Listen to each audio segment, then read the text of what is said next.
Property Owner Files, Season 10, Episode 2. The Tenant Who Turned the Property into a Crime Scene. Part 1.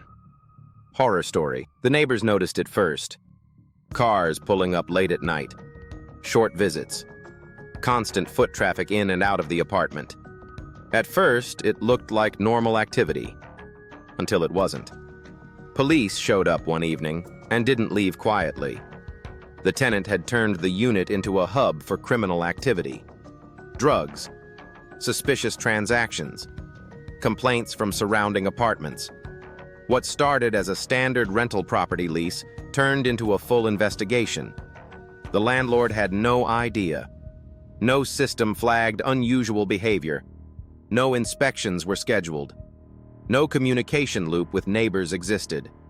By the time it surfaced, the damage was already done. The property's reputation was affected. Other tenants in the building felt unsafe, and legal complications began. This is one of those landlord horror stories that goes beyond damages.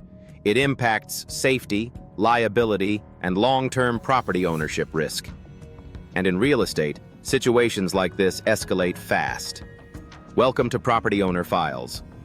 If you're involved in rental property investing, don't forget to hit the like button, subscribe, and share, because these tenant horror stories are how most landlords learn too late. Part 2. How it was resolved. The first step wasn't eviction. It was documentation. Police reports were obtained. Neighbor complaints were recorded. Activity logs were created.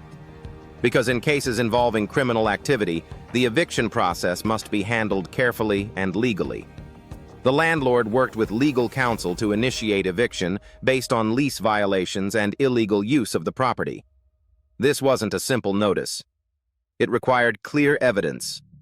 The eviction process moved faster due to the nature of the violations, but it still took time.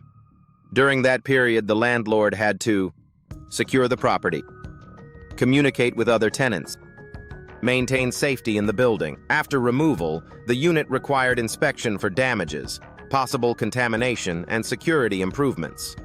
Locks were changed, access points reviewed, tenant screening procedures reassessed.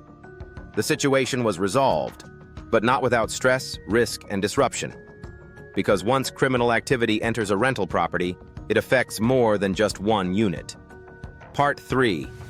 How to avoid this. This wasn't just a bad tenant. It was a tenant screening and monitoring failure. Assertive landlords prevent this with systems. First, strong tenant screening, background checks, income verification, rental history, not optional. Second, clear lease terms, explicit clauses about illegal activity, no gray areas. Third, regular inspections. You can't manage what you don't see. Quarterly inspections reduce risk dramatically. Fourth, neighbor awareness. Other tenants often notice problems first. Create a system where issues can be reported early. Fifth, property management tools. Track communication, complaints, and patterns. Because criminal activity doesn't start overnight. It builds.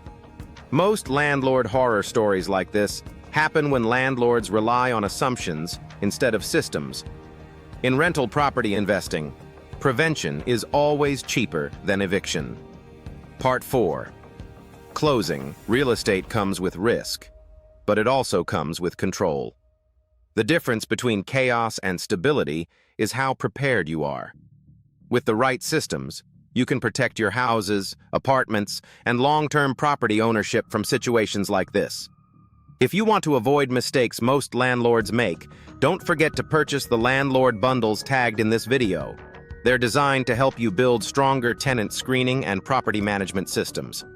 Because in real estate, the best landlords aren't reactive. They're prepared. This is Property Owner Files.